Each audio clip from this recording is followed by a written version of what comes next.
हुआ के साथ ज्योति पांडे। नेशन न्यूज 24 पर हम आपको दिखाएंगे देश दुनिया से जुड़ी तमाम बड़ी और मुख्य खबरें। तो चलिए शुरुआत करते हैं। राज्यसभा सांसद ने सीमा शुल्क के आयुक्त के साथ सिंचाई विभाग के सभागार में की बैठक। आज भारत सरकार के केंद्रीय खनन राज्य मंत्री सतीश चंद्र दुबे ने भारत नेपाल में आयात निर्यात बढ़ाने के लिए सीमा शुल्क के आयुक्त के साथ वाल्मीकि नगर के सिंचाई विभाग के सभागार में हुई बैठक के बाद सीमा शुल्क के आयुक्त ने पत्रकारों से बातचीत करते हुए कहा कि भारत और नेपाल में व्यापार की अपार संभावनाएं के कृषि क्षेत्र में है। इसके बढ़ावा देने के लिए दोनों देश में लैब का निर्माण कराया जा रहा है। लैब के निर्माण होते ही कृषि से संबंधित सामानों का आसानी आयात निर्यात किया जा सकेगा। उन्होंने यह भी बताया कि भारत में एक्सपोर्ट की काफ़ी संभावना है जो कृषि से संबंधित है। वहीं इस संबंध में केंद्रीय राज्य मंत्री सतीश चंद्र दुबे ने प्रेस कॉन्फ्रेंस कर बताया कि आज का बैठक सीमा शुल्क आयुक्त के साथ हुई है, जिसमें भारत और नेपाल में आयात निर्यात को कैसे सुचारू रूप से बढ़ाया जाए इसकी विस्तृत चर्चा की। उन्होंने कहा कि दोनों ही देशों में सीमा पर फिलहाल लैब नहीं बना, इसलिए सबसे पहले वाल्मीकि नगर में लैब का निर्माण कराकर नेपाल में जल्द ही लैब का निर्माण करा दिया जाएगा ताकि दोनों देशों से आसानी से आयात निर्यात सामानों का हो सके। आज की इस बैठक में वाघा विधायक राम सिंह सहित जिले के कस्टम विभाग के वरीय अधिकारियों ने भाग लिया।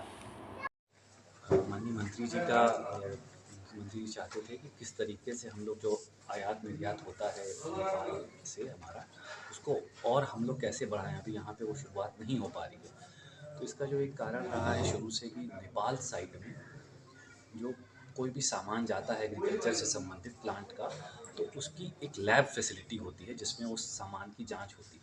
तो अभी वो लैब फैसिलिटी डेवलप नहीं हो पाई है, उधर भी और इधर भी। तो एक बार चूँकि यहाँ से एक्सपोर्ट की संभावना काफ़ी है एग्रीकल्चर कमोडिटी की, तो एक बार उधर लैब डेवलप हो गया, जिसके लिए हम लगातार नेपाल की अथॉरिटीज़ को चिट्ठी लिख रहे हैं प्रॉपर चैनल से। समझना पड़ेगा कि नेपाल अपने आप में एक देश है और हम लोग उनको बार बार रिक्वेस्ट कर रहे हैं कि वहाँ पे होने से दोनों देशों के बीच व्यापार और बढ़ेगा। और साथ ही हम अपने तरफ भी हमारी तरफ भी मतलब ये वाल्मीकि नगर साइड भी प्लान क्वारंटाइन के लिए अपने मंत्रालय को या जो भी जहाँ से वो बनना होगा वहाँ भी रिक्वेस्ट करेंगे कि ये भी एक लैब बन जाए, ताकि दोनों तरफ लैब बन जाने से फिर जो एक्सपोर्ट इंपोर्ट और ट्रेड की संभावना है वो काफ़ी बढ़ जाएगी। अधिकारियों के आवास और ऑफिस वगैरह की पहल कब तक होगी? लैंड के लिए हम लोग ने आज रिक्वेस्ट किया है। हम लोग पहले भी लैंड के लिए लिख रहे हैं। जैसे एक बार लैंड, अभी हमें एक टेम्प्रोरी लैंड मिला हुआ है, जैसे एक बार परमानेंट लैंड हमें अलॉटेड हो जाएगा, उसके बाद हम लोग अपनी तरफ से ऑफिस के लिए, आवास के लिए और बाकी जो भी बुनियादी सुविधाएं होती हैं उसके लिए प्रयास हम लोग शुरू कर देंगे। वो एक निश्चित समय में हो जाएगा, लेकिन पहले है कि जो जिस मेन पर्पस को हम लोग बढ़ाना चाहते हैं, तो जिससे यहाँ के किसानों को फ़ायदा हो, यहाँ के लोगों को फ़ायदा हो, यहाँ के व्यापारियों को फ़ायदा हो, वो है जब आयात निर्यात इस जगह से वाल्मीकि नगर से नेपाल का और बढ़ेगा। तो उस दिशा में हम लोग की प्रायोरिटी है। बैठक में नेपाल के अधिकारियों के साथ बैठक कब होगी? नेपाल के अधिकारियों के साथ बैठक जो हमारे यहाँ पे लोकल अधिकारी होते हैं उनका एक निश्चित समय पे होता है, बट ये पॉलिसी लेवल के इश्यूज़ हैं, ये उनके लेवल पे शायद इसका निस्तारण नहीं हो, ये मंत्रालय लेवल पे होगा। ठीक है सर, थैंक यू। साथ बैठक हुई, आपकी तरफ से क्या प्रस्ताव रखा? माननीय मंत्री जी चाहते थे कि किस तरीके से हम लोग जो आयात निर्यात होता है नेपाल से हमारा, उसको और हम लोग कैसे बढ़ाएं। अभी यहाँ पे वो शुरुआत नहीं हो पा रही है। तो इसका जो एक कारण रहा है शुरू से कि नेपाल साइड में जो कोई भी सामान जाता है एग्रीकल्चर से संबंधित प्लांट का, तो उसकी एक लैब फैसिलिटी होती है जिसमें उस सामान की जाँच होती है। तो अभी वो लैब फैसिलिटी डेवलप नहीं हो पाई है, उधर भी और इधर भी। तो एक बार चूँकि यहाँ से एक्सपोर्ट की संभावना काफ़ी है एग्रीकल्चर कमोडिटी की, तो एक बार उधर लैब डेवलप हो गया, जिसके लिए हम लगातार नेपाल की अथॉरिटीज़ को चिट्ठी लिख रहे हैं प्रॉपर चैनल से। समझना पड़ेगा कि नेपाल अपने आप में एक देश है और हम लोग उनको बार बार रिक्वेस्ट कर रहे हैं कि वहाँ पे होने से दोनों देशों के बीच व्यापार और बढ़ेगा। और साथ ही हम अपने तरफ भी हमारी तरफ भी मतलब ये वाल्मीकि नगर साइड भी प्लान क्वारंटाइन के लिए अपने मंत्रालय को या जो भी जहाँ से वो बनना होगा वहाँ भी रिक्वेस्ट करेंगे कि ये भी एक लैब बन जाए, ताकि दोनों तरफ लैब बन जाने से फिर जो एक्सपोर्ट इंपोर्ट और ट्रेड की संभावना है वो काफ़ी बढ़ जाएगी।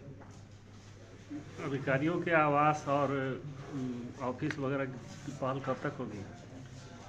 लैंड के लिए हम लोग ने आज रिक्वेस्ट किया है। हम लोग पहले भी लैंड के लिए लिख रहे हैं। जैसे एक बार लैंड, अभी हमें एक टेम्प्रोरी लैंड मिला हुआ है, जैसे एक बार परमानेंट लैंड हमें अलॉटेड हो जाएगा, उसके बाद हम लोग अपनी तरफ से ऑफिस के लिए, आवास के लिए और बाकी जो भी बुनियादी सुविधाएं होती हैं उसके लिए प्रयास हम लोग शुरू कर देंगे। वो एक निश्चित समय में हो जाएगा, लेकिन पहले है कि जो जिस मेन पर्पस को हम लोग बढ़ाना चाहते हैं, तो जिससे यहाँ के किसानों को फ़ायदा हो, यहाँ के लोगों को फ़ायदा हो, यहाँ के व्यापारियों को फ़ायदा हो, वो है जब आयात निर्यात इस जगह से, वाल्मीकि नगर से नेपाल का और बढ़ेगा, तो उस दिशा में हम लोग की प्रायोरिटी है। बैठक में नेपाल के अधिकारियों के साथ बैठक कब होगी? नेपाल के अधिकारियों के साथ बैठक, जो हमारे यहाँ पे लोकल अधिकारी होते हैं, उनका एक निश्चित समय पे होता है, बट ये पॉलिसी लेवल के इश्यूज़ हैं, ये उनके लेवल पे शायद इसका निस्तारण नहीं हो, ये मंत्रालय लेवल पे होगा। ठीक है, थैंक यू। में कुछ जैसे यहाँ लैब की ज़रूरत है उसी ढंग से वहाँ भी लैब की ज़रूरत है। हम लोग प्रयास करेंगे कि नेपाल में भी उस साइड में लैब लग जाए और अपने यहाँ पहले लैब लग जाए, उसके बाद प्रयास करके उधर भी लैब लगवाएंगे। क्या नए साल में उम्मीद किया जा सकता है? देखिए, इसके लिए हम टाइम बाउंड नहीं कर सकते हैं, लेकिन इतना ही जानिए कि मेरे मन में है और आप जानते हैं कि जो मन में रहता है ठान के करते हैं, प्रयास करेंगे कि बहुत जल्द करें इसको। यहाँ कस्टम ऑफिस सुचारू रूप से कैसे चले, और खास करके चंपारण कृषि पर आधारित है। हम आयात निर्यात पर ही निर्भर करते हैं। बहुत सी चीज़ वहाँ से हम लाते हैं तो बहुत सी चीज़ भेजते हैं। तो जो खामियां थी उस पर हम लोग आज चर्चा किए हैं। आने वाले दिन में इसको हम कैसे बेहतर और सुदृढ़ कर सकते हैं, इस पर आज फोकस हुआ है। व्यावसायिक आवाजाही शुरू नहीं हो पा रही है, तो उसके लिए क्या प्रयास किया? मैंने तो वही बताया कि जो भी कमियां हैं, जैसे लैब मशीन नहीं है, लैब कैसे चालू होगा, यहाँ ऑफिस प्रॉपर नहीं है, ऑफिस कैसे बनेगा, और आने वाले दिन में इस ब्राज का वेट कितना सहने की क्षमता है, इस क्षमता को देखते हुए नए ब्राज का कैसे हम लोग काम कर सकते हैं, इस सब पे चर्चा है। नेपाल